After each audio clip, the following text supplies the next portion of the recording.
better than this. Oh, what's that? I love boxes! Oh boy! Oh boy! Oh boy! It's not the same. I know you read the title. Why should you buy a Nintendo Switch? Well, the short answer is, but the long answer is, back in December 2017, on a cold winter night, my dad brought me to a Walmart that was shrouded in a terrible blizzard. That night, we walked in and made a purchase that would change my life. An Italian man! The Nintendo Switch is tied as one of my favorite consoles of all time. Its game selection is amazing. So many indie games on the eShop, and every Nintendo IP got an entry, except F-Zero, on this console. The graphics are great on everything except for Pokemon. Now don't question what my other favorite console is. You'll judge me. Shh. Don't listen to them. You're a good console.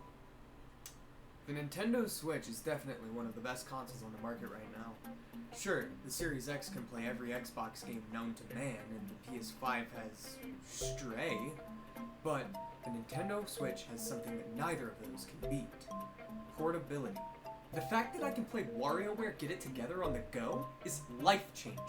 The ability to play AAA console games in the middle of my math class is the only reason why I didn't spend the last month of my freshman year crying in the corner with my friends. Instead, we were playing Super Smash Bros. You're on the bus? Play as an Italian man. You're on your lunch break? Play as an Italian man. You're at a funeral? I mean, you could, but should you?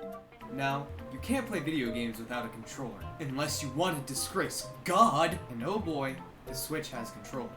The Joy-Cons, these little, average controllers on the side of the console, aren't good for most games. The console comes with a little plastic holder that you can slide them into to play on the TV. However, this isn't the most comfortable. The buttons are perfectly clicky, but way too small. And the sticks on the controllers, they are notorious for having really easy controller drift. However, these bad boys work perfectly for handheld mode. The only problem is that since there are no grips on the back, my pinkies will sometimes start to hurt when playing for a long period of time. The only reason that happens, though, is because of how big the goddamn screen is. I mean, when compared to other Nintendo consoles, this thing is huge. In the OLED model, it's even bigger. There are, of course, other controller options. In fact, the Nintendo Switch is home to one of my favorite controllers of all time, the Nintendo Switch Pro Controller. The Pro Controller is so close to perfect. The sticks are amazing. The buttons aren't as clicky as I want them to be, but that's just personal preference. Otherwise, they're perfect. The bumpers are perfect for everything. The D-pad is not the best, though. It's just a soft plastic plate that's placed on top of a set of face buttons, unlike how other D-pads work. This causes problems in some games, like Breath of the Wild. Often, when switching items, the D-pad would mush multiple buttons, and that would cause the wrong menu to open up. The triggers aren't analog like Xbox and PlayStation controllers are. It works just fine for most Switch games, but it's kind of jarring going from an Xbox Series X controller to the Nintendo Switch Pro controller. Don't worry. I'll get to you soon. I get why they didn't incorporate analog triggers into the design. I mean, putting that into a Joy-Con would be a big hassle. But hey, at least we got the IR sensor! This thing is genuinely used for nothing, except for that glizzy goblin game mode in 1-2 Switch and that one Nintendo Labo build. Another feature on these controllers that isn't absolutely worthless is the HT Rumble. It's technically used in every game, but it's taken advantage of in a lot. For example, in 1-2 Switch, you can measure how many balls are in the controller with how precise the HD Rumble is. In Super Mario Odyssey, there are certain moons that you have to find with the HD Rumble, where it gets much stronger when you get closer to it, and then you gotta ground pound wherever it's the strongest. Another option is the GameCube controller if you're a Super Smash Bros. Tryhard or just want to play GameCube ports with the original control scheme. Then, of course, there are the third-party options. For example, there's this little purple one that used to be my little sister's. She gave it to me because of how uncomfortable it was. She didn't even ever bother using it. Most third-party controllers suck as much as this one. There's just nothing that can really beat the Nintendo Switch Pro controller.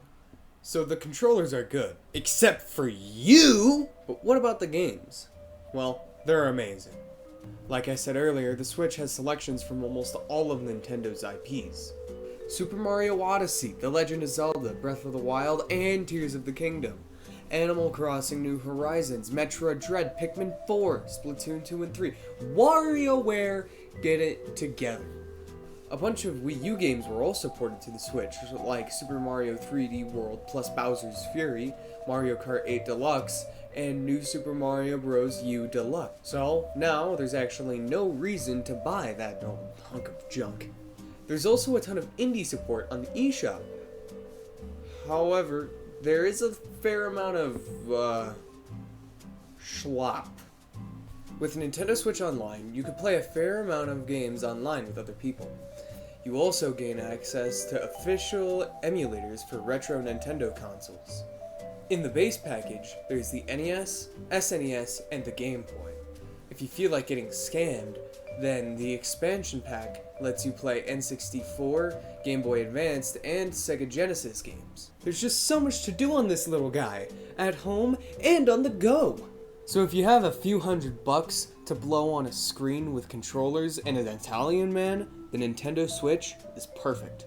Now you may be asking, but I only have $180 to spend on a screen with controllers and an Italian man.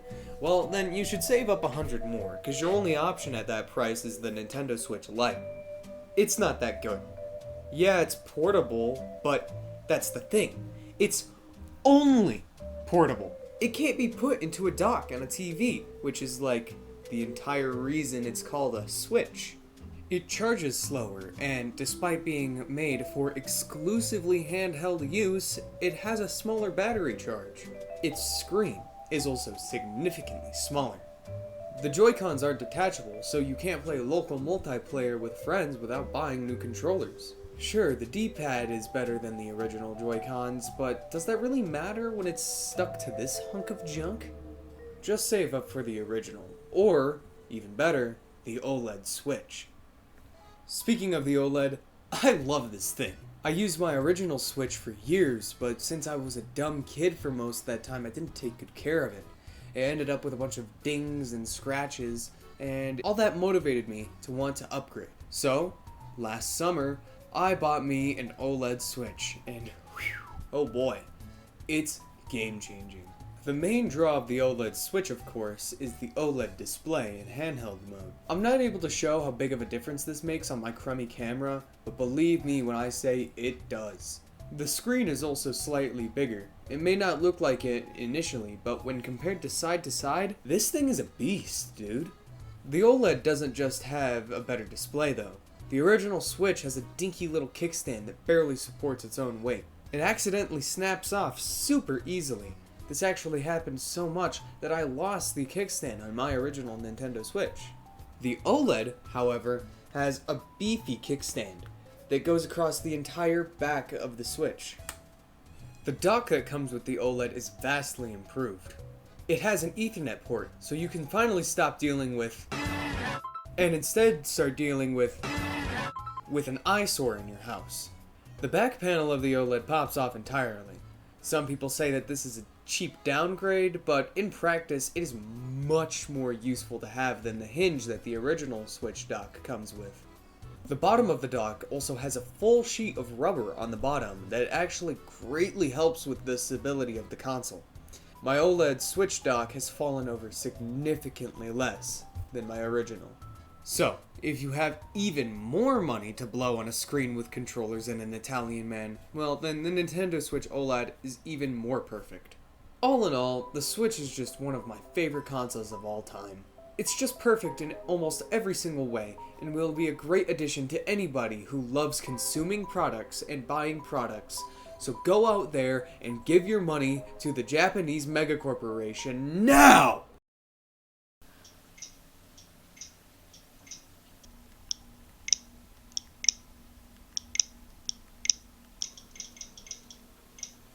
Maybe it does get better.